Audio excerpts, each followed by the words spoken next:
Você já se permitiu sentir o calafrio provocado por uma pergunta proibida? Aquele eco silencioso em sua alma que ousa desafiar o inquestionável, as verdades gravadas em pedra que lhe foram entregues como mapa sagrado da existência?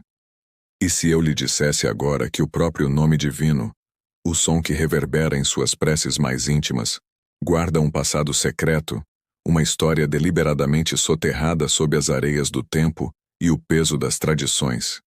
Prepare-se, estamos prestes a violar antigos selos, a desenterrar um conhecimento tão primordial e chocante que sua simples menção pode reconfigurar tudo o que você pensava saber sobre as origens da fé. Falamos de um poder que reinava antes de Yahweh, uma divindade ancestral, cujo culto e cuja verdadeira identidade foram meticulosamente velados, estrategicamente suprimidos, quase erradicados dos anais sagrados, por mãos que temiam sua lembrança. Esta jornada não é para os de espírito frágil, que buscam conforto em respostas prontas. É um chamado às almas indômitas, aquelas que farejam a verdade nas entrelinhas, que não temem adentrar as sombras mais profundas da história em busca da luz original. O que está prestes a ser revelado tem o poder de abalar seus alicerces, sim, mas também de expandir sua consciência do sagrado a um nível que você jamais imaginou ser possível. Você ousa continuar? Mergulhe conosco, agora, nas brumas densas do segundo milênio, antes da Era Comum. Sinta a poeira da antiga Canaã em seus pés, uma terra vibrante e perigosa, encruzilhada de impérios, berço de deuses esquecidos. Muito antes que Israel sonhasse em ser uma nação, antes que o nome Yahweh se tornasse o grito de guerra e o cântico de um povo singular, este solo sagrado fervilhava. Cidades orgulhosas como Ugarit, Biblos e Tiro erguiam seus templos a um panteão vasto e complexo. No cume desta Assembleia Divina, reinava ele, El. Um nome que, embora ecoe sutilmente nas suas escrituras, talvez despojado de seu poder original, para os cananeus era a própria personificação do divino ancião, o touro cósmico, o Criador benevolente, Pai de todos os deuses e dos homens. Consegue imaginar um tempo assim, ao seu lado imponente, Asherá, a grande deusa mãe, senhora da fertilidade do mar e da sabedoria, cujos símbolos sagrados adornavam colinas e santuários, e Baal, o jovem deus da tempestade, vibrante e impetuoso, cavalgando as nuvens, cujos mitos de morte e ressurreição ecoavam os próprios ciclos da natureza. Este era o universo espiritual pulsante sobre o qual a fé que conhecemos fincaria um dia suas raízes. Um terreno já saturado de divindade. Por eras, a narrativa que nos foi contada parecia simples. Yahweh, uma revelação pura, sem precedentes, no silêncio do deserto. Mas o que acontece quando a própria terra começa a gritar uma história diferente? Quando a pá do arqueólogo, impiedosa, desenterra segredos que reescrevem o passado. No início do século XX, em Ugarit, na costa da Síria, o impensável, uma biblioteca inteira de tabletes de argila datados do século XIV a.C., ressurge das profundezas. E neles, em escrita cuneiforme, a verdade nua e crua da mitologia cananeia. El, o soberano. Ashera, sua consorte divina. Baal, o herói celestial. As semelhanças com temas, linguagem e até mesmo estruturas poéticas da Bíblia são tão avassaladoras, tão inconvenientes que abalaram o mundo erudito. E não parou por aí. Inscrições desenterradas em Kuntilet Ajrud, no deserto do Sinai, datadas do século 8 a.C., clamam bênçãos a Yahweh e sua Asherá. Sim, você ouviu corretamente. A deusa ao lado de Yahweh, em solo israelita. Em Kirbet el-Kom, na Judéia, o mesmo padrão perturbador. Isto não é heresia barata. São fatos. Pedras que clamam, desafiando o silêncio imposto. Mas então, a pergunta que queima a mente. Como Yahweh, este nome cuja origem exata ainda é um enigma velado em hipóteses, um deus tribal do sul, um guerreiro das montanhas vulcânicas? Ascendeu de tal forma em Israel a ponto de eclipsar o poderoso El e seu panteão. O processo foi uma batalha silenciosa, uma transformação teológica profunda e, por vezes, brutal, travada ao longo de séculos. Muitos eruditos, guiados por estas evidências sombrias, sugerem que Yahweh, em sua ascensão, não apenas suplantou, mas assimilou El.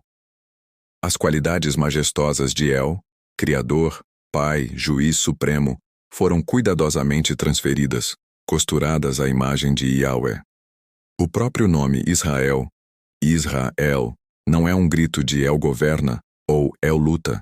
E o que dizer de passagens bíblicas como o Salmo 82, onde Deus, Elohim, julga em meio a uma assembleia divina, ou Deuteronômio 32, versículos 8 e 9, onde, segundo as versões mais antigas, o Altíssimo Elion, um claro epíteto de El, divide as nações e designa Israel como quinhão de Yahvé. São ecos distantes, quase apagados, de uma era onde Yahvé era um Deus entre deuses, antes de se tornar o Deus único. Uma transformação radical, cujas verdadeiras dimensões apenas começamos a vislumbrar. As escrituras que você segura em suas mãos não são um texto simples caído magicamente dos céus. São um campo de batalha. Um palimpsesto onde camadas de história, teologia e poder foram sobrepostas, reescritas, editadas. E nesse processo árduo de séculos, as memórias mais antigas, aquelas que conectavam Israel ao universo religioso cananeu, foram sistematicamente combatidas, silenciadas, transformadas em abominação. Os profetas, em seu zelo por Yahvé, trovejaram contra os postes sagrados de Ashera, contra os altares nos altos dedicados a outros Elohim. Mas por que tanta fúria, se não fossem uma ameaça real, uma lembrança persistente de um passado que se recusava a morrer?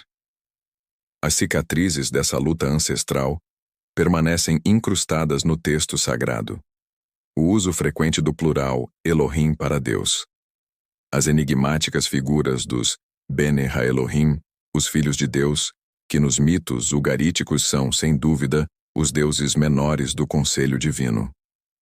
O que antes era parte da paisagem, talvez até aceito, tornou-se o outro, o proibido, o inimigo.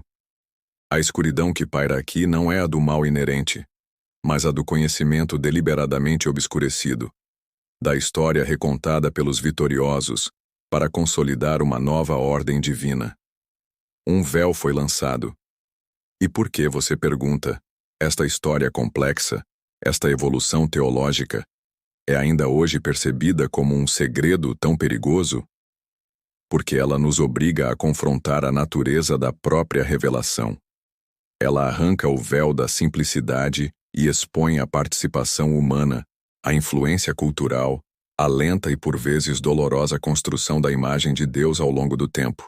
Admitir que Yahvé possui uma pré-história, que suas raízes mergulham no solo fértil e por vezes lamacento do politeísmo cananeu, é, para alguns, um sacrilégio. É diminuir sua transcendência, sua unicidade absoluta. A sombra que aqui se adensa é a do medo primordial. O medo de que, ao desvendar as origens, a fé perca seu mistério, seu poder imutável. Medo de que os alicerces sagrados, quando examinados à luz crua da história, revelem-se mais humanos, mais contingentes do que gostaríamos de admitir. Este segredo é uma chave que abre portas para uma compreensão mais madura, mas também mais desconfortável, da interação entre o divino e o humano. A escuridão, aqui, é o brilho ofuscante de uma verdade complexa demais para ser contida em dogmas simplistas. Ao ousarmos desvendar este que é talvez o segredo mais antigo e impactante da Bíblia, nosso objetivo não é demolir a fé, mas, paradoxalmente, aprofundá-la. Torná-la mais forte, não por uma cega adesão, mas por uma honestidade intelectual e espiritual capaz de encarar as sombras do passado. Que lições podemos carregar dessas profundezas? Primeiro, a lição da humildade radical. Nossa compreensão do divino é sempre um reflexo, moldado por nossa era, nossa cultura, nossas próprias limitações. O Deus que hoje concebemos é o resultado de uma jornada milenar, um rio caudaloso alimentado por inúmeros afluentes. Segundo, a virtude da coragem inabalável. A coragem de fazer as perguntas difíceis, de seguir as evidências aonde quer que elas nos levem, de não temer a complexidade que reside por trás das fachadas da tradição. Uma fé que se esfacela diante da investigação histórica é uma fé que talvez nunca tenha sido verdadeiramente sua.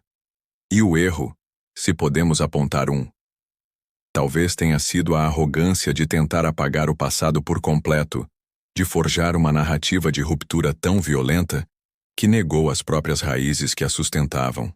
Ao silenciar El, ao demonizar Asherah, ao tentar construir um Yahweh isolado de seu contexto original, talvez tenhamos perdido dimensões vitais do sagrado, a sabedoria ancestral, a imanência nutridora, a própria pluralidade do divino.